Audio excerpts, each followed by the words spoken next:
Этикалык комиссия деген нерсе бар. Мамлекеттин нормаларын сизден жакшы биле алмайт. Etpegin bir yerde. Kutun bu. Siz de emnele bunu icra edip oturup. Sen ne prezidentkende jamaysın bu. Çoğun gelgen jamaysın. Жакшы сөз болду bu. Эмнеге жалаң президент келгенде, чоң атка минер келгенде жолдор түзөлүшү керекпи деп атам. Каласак жамайбыз, каласак жамайбыз. Андай норма жок да мамлекет. Бар.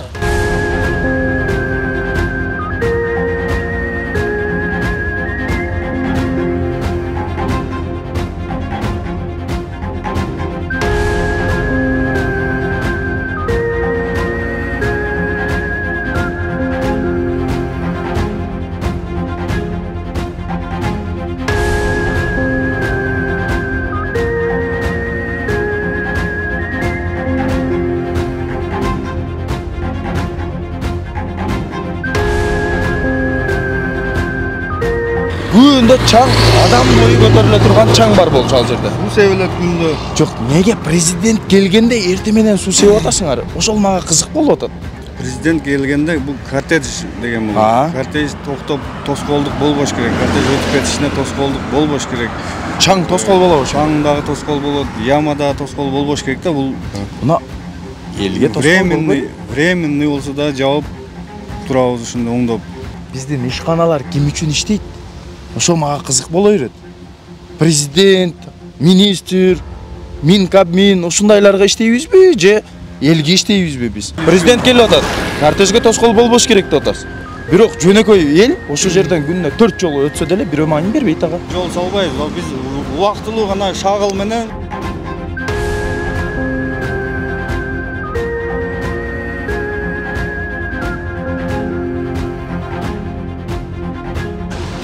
Мен журналист болом да. Азыр бул жакта мамлекеттин жумушчулары айтып атат да. Жол күндө ушундай абалда болчу деп. Бүгүн Сиз ушул жерде жашайт экенсиз да. Мен 50 жылдан бери жашайм. Ямаларны оюп келип, кобдома кылып, ямап коюп кетadi. Yağmur чачында yana атраплары суу кирип, yana комурулуп, yana 2 айдан кийин yana бояйный болот. Endi bir вообще oturuşun ilacı yok mahallede. O yerda mana o kızıl güller koşulmiki qora gül bo'lib ochilib turibdi. Bugun mana komissiya bor ekan, sahar kelib suv sepib ketishdi. Kunduzi uyda oturishning iloji bo'lmayapti. Prezident kelet ekanda, o'shoga suv sepib turdi. Mayada qamoq so'lib ketadi. Shu men hozir mamlakatning jumuşchusuna aytdim da. Bu yer suv emas ele. Men kecha ko'rganda chang bolchu, adam yurib basbay turgan bolchu. Qaytib suv keldi desem, suv chiqib ketibdi deydi. Yo'q, ertaman mashinada sepishdi. Kelolgan kuni suv sepadi-da, kelolgan kuni. Ertamen suv sepgan bu joqqa. Ertaman suv sepdi. Вообще o'tirishning iloji yo'q. Mana bugun hozir arsangiz 2 soatdan keyin yana mana chang bo'lyapti, uylar ish, xona qo'ydik nimalar, eshiklar.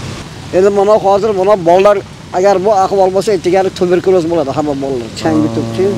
Plastikni yoqib qo'ysak, plastikning ichidan ham kiryapti. Hozir uyda qamalib o'tiramiz. Mamlakatning standartlari bir qiziqtayda bizdechi. Mana bir ele asfalt, biroq jartысы Qo'shqa qarayt, shaharga, jartысы rayon, ayli hukumatga qarayt deydi. Ошондо бул ремонту да ушундай болот да эми. Биз тягыны кылабыз, сен бул жагыны кыласың дейт, бирок bu sportni bo'lib qoldi, bu yo'lchi sportni bo'lib qoldi. Hozir kimga arzlanishingizni ham bilmaysiz buni hozirchi. Biz выходной положение kunduzi o'tira olmayapmiz. Mana yosh bolalar ishlaydi, ular chayni yutyapti. Uyda o'tirishning ham iloji yo'q. Mana temirden Jo'q, temirden üstünde turgan chang dal qanday bolsa, ушундай эле чаң болот да бул жер. Men аны көзүм менен көргөм. Bu jinde tozalanıp kaldı. Bu tazalanıp kalganı. Ertaman boyunca yağmur yağdı, tozalanıp kaldı hozir. Agar o nimasida bo'lsa, mana shu chang bo'ladi. Maga bitta bir peshoxodni proxod qilib qo'yaylik, qildiraylik desak, u ham bo'lmayapti. Agar narigi betga o'tadigan bo'lsak, 5 minut masalan mashina poylab turamiz. Haligi ichi origan shoferlar o'ting deydi, yarim yo'lga o'tib olamiz, yo'lda turamiz, ularga yana eplab o'tib olamiz.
Старший ким бұл жерде?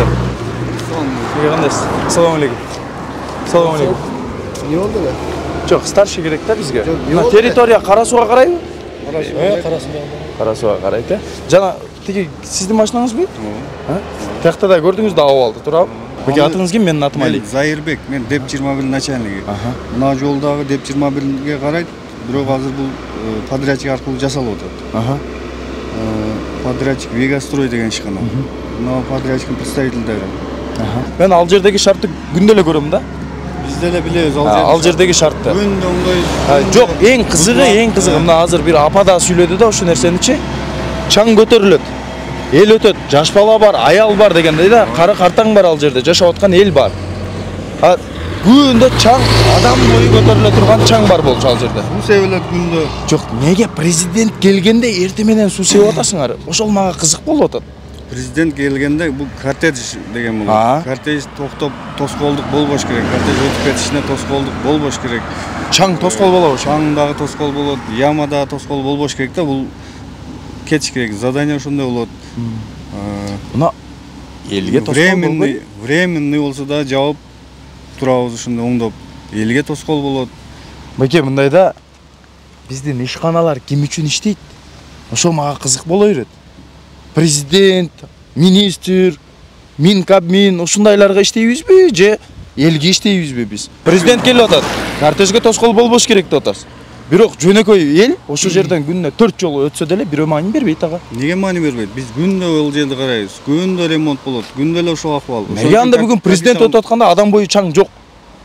Жамгыр жааdı го бая. Анткени, байке, ал жерде сиз барып көрүңүз маселени, анан түшүнөсүз. Ал жерде президент чындыкты билип калат да. Күнүгө себетасыңыз да. Кандай чындыкты? Ал жерде жол жок экенин билип калат да. Президент Чаң көтөрүлүп кетсе. Билге үчүн ошо планга кирди ошол жер. Бир айда уже башталат ал жердин ремонту. Капитальный ремонт. Территориальный Карасууга карайт. Карасууга карайт. Карасуу акими жооп берет ошого толук түрдө. Карасуунун акими жооп бербейт, жолчулар жооп берет. Жок, биз акимден сурайбыз да ал нерсени. Аким силерден сурайт. Ооба. Туурабы? Ал жактагы элдер айтып атат да, асфальт жок эмес, кылышат дейт. Асфальт кылышат, 2 айда эле өлүп калат дейт. Ошондо себеби эмне? Асфальттын сапатыбы же жолдун Үрүн ат пас болгон үчүн арыктан сулар ашып. Жок, ал жерге асфальт болгон жок. Сөзү кылмабайт. Жок, ошол асфальт салып аткан адамдар сиз айткан уровеньди ылдый кылбай, төмөн кылбай. Ошону тең кылса болобу? Ошо капитальный ремонт болуп ошон үчүн. Ал ямышный бул временный болот атпайбы? Ямышный да болбойт ал жерге. Ямышный болбой калды. Капитальный жасала турган жерге ямышный болбойт. Жана элдердин үйүнү көрсөңүздөр, илайчтарда байке мынанча чаңда отурушат. Чын, мынанча чаң. Ал жерде чаңдын каяктан пайда болуп атканын билесиңер. Топ база бар, көмүр төгөт. Onun çağı yolga çıgat, ol gelip büt ele çağı tutkan ошо болот. Эгер кара чаң эмес да, бул топурактын чаңы да, асфальттын чаңы болот. Асфальттын чаңы болбойт. Топурактын чаңы болот. Неге жанагы жерде эле мен жетекчимин деп айтсаңыз болмок, сизден сурап атпыз. Артыңыздан келгениңер каяктан билейин? Машинада отурбадыңыз. Мен берки бала мен рабочий балдар менен сүйлөшүп анан кеттиңер. Жана камеринин ичинде сиз отуруп алдыңыз да, түшпөй эле. Ооба. Токотер суроо, ошол суроону сизге дагы берем. Президент келсе гана жолдор каралабы? Президент жок кезде каралбайбы жол? Президент күндө келбейт, айда да келбейт. Потому что бул жолду биз күндө деле карайбыз. Күндө суу себилет. Мына балдар бар деп. Водовоздон жөнөкөй эле водовоз. Водовозчудан эле сурасаң, канча мал суу себип атасың ошол жерге. Азыр күн ысык, тез эле кургап кетип атат. 15 мүнөттө кургап. Водовоз, мыналардын водовозу суранып 15 мүнөттө чаң итпасек. Бизде аябай көп кооз айтыла турган нерселер бар да. Биз эгемендүү өлкөбүз. Биз чоң мамлекетпиз. Бирок ошол водовозчуну да убара кылбай күндө эле да. 2-3 маал деп атасыңар. Ошо 2-3 маалда убара кылбай, ошону жолду бүтүрүп берсе эл деле ыраазы болот да силерге. Эми ал акча каражаты бөлүнүп, проектisi бүтүп, анан башталат да, аны сразу эле мындай андай проблемалар Кыргызстанда өтө көп. Биз азыр кечеки жол боюнча акимчиликке келгенбиз, Кара суу акимиятындабыз. Наримандын жолундан кабарыңар барбы? Нариман качантан бери иштейсиз бул жумушта? 7-8 ай болуп калды. 7-8 ай. 7-8 айда жок дегенде 1-2 жолу өттүңүз да ошо жолдон. Бул маселе боюнча маселе бар, жол боюнча маселе бар. Ал эми азыр Бизде орун басарыбыз, биринчи орун басарыбыз жыйын өткөрүп атат бул жакта. Ошол чыкса кошумча маалымат берет да. Кече бир элдердин нараачылыгы жаралды да ошол жерде. Ошол суроону сизге берейин деп атам. Алар мага берди да ошол суроону. Ошол жол түздөлбөй. Эмнеге чоңдор же президенттер келген учурда алар тегиз өтүп кетиши үчүн ошол жер түздөлдү да. Ол суроо. Мисалы биздин конституциянын беренелерине жазылганда мамлекеттүүлүктүн булагы эл. Бул дегени эң жакшысына татыктуу бул эл дегени да. Чоңдор, президент жада калса мен ачык эле айтам да бул нерсеничи. Президенттен да мурда эл жакшы шартта жашаш керек. Эмнеге эл ошол жерден чаң жутуп атат, ямадан өтүп атат, автоунаасынын тетиктери бузулуп атат ошонун айынан. Алар ошондой азапта жашайт да, бирок ошол эл, ошол жердеги тургундар арманын президентке көргөзөлүү айталы деген учурда именно президенттин кортежи өтө турган жолду тегиздешип атат да. Азыр биздин биринчи орун басар бул маселе боюнча толугураак маалымат берсин сизге. Азыр түшүндүм, сиз аппарат жетекчисиз. Мисалы мен охранадан сурабай атам да ал нерсени. Азыр бул боюнча биздин кабарыбыз бар. Бул Ош шаарында турган Деп 21 ишканасы тейлет. Аларга дагы биз маалымат бергенбиз ушул жолду. Аларда дагы бул боюнча маалыматы бар. Азыр эми күн эми жылып баштады да.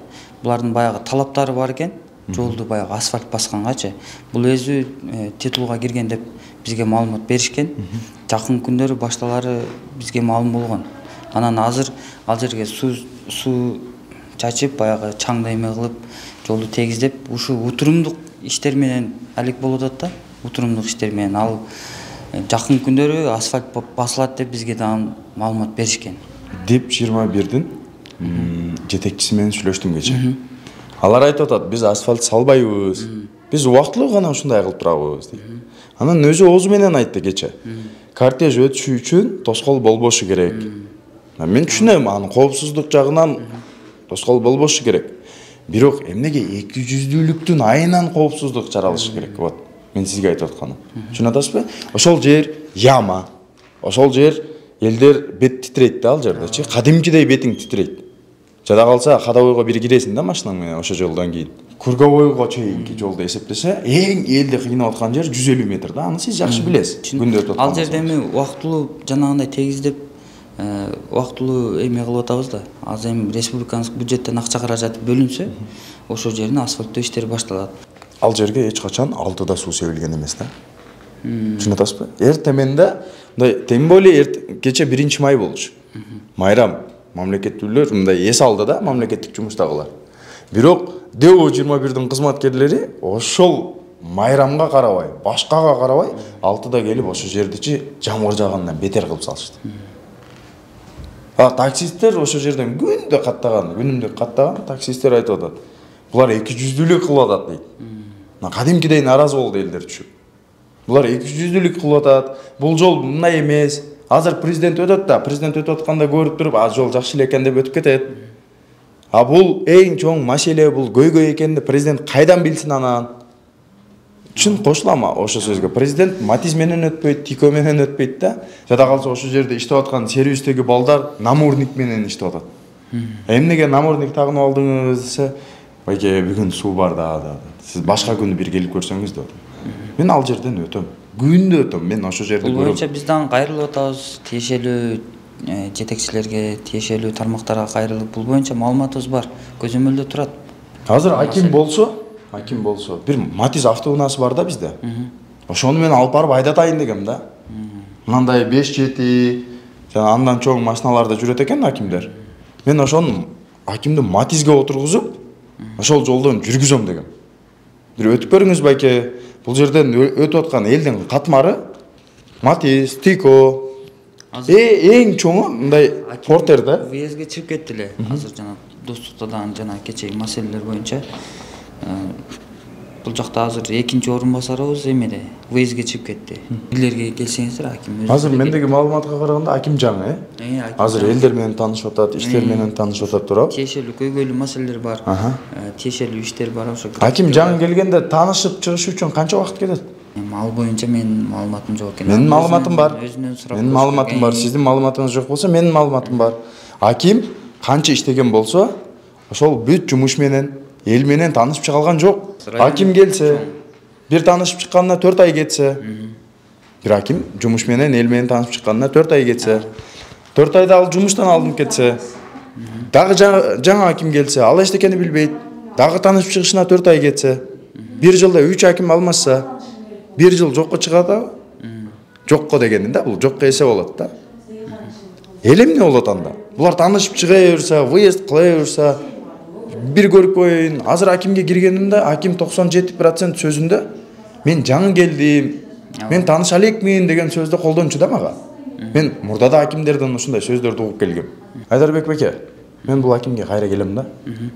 Ошондо сөзсүз мен менен кирсеңиз, мен аким жаңы келдим, таанышып чыгайын деген сөзүн сиз да угасыз. Мен практикада көп көргөм да бул нерсени. Рахмат сизге. Достор, ар бир нерсе өзгөргүбүз деген нерселер бар, өзгөрүүсү керек болгон нерселер бар жашоодочу. Анын аким өзгөрүп атат, бирок анын командасы таптакыр эле өзгөрбөйт. Эски ошол командага да байланыштуу да акимдердин иштеп кетиши деп эсептейм. Аким келгенде команда тааныштырып, мындай маселелер болгон. Сизде жанагы тарыхты эстеш керек да. Бул жашоодо тарыхка карап иштеш керек. Тарыхта кетирилген кемчиликтерди кетирбей, пайдаланууга, туура жолдо пайдаланууга аракет кылсак өсөбүз. Анан башында айттым го, келсең, машинаны тартсаң, биздин чоңдорубуз тигиндей чоң машиналарда жүрүшөт.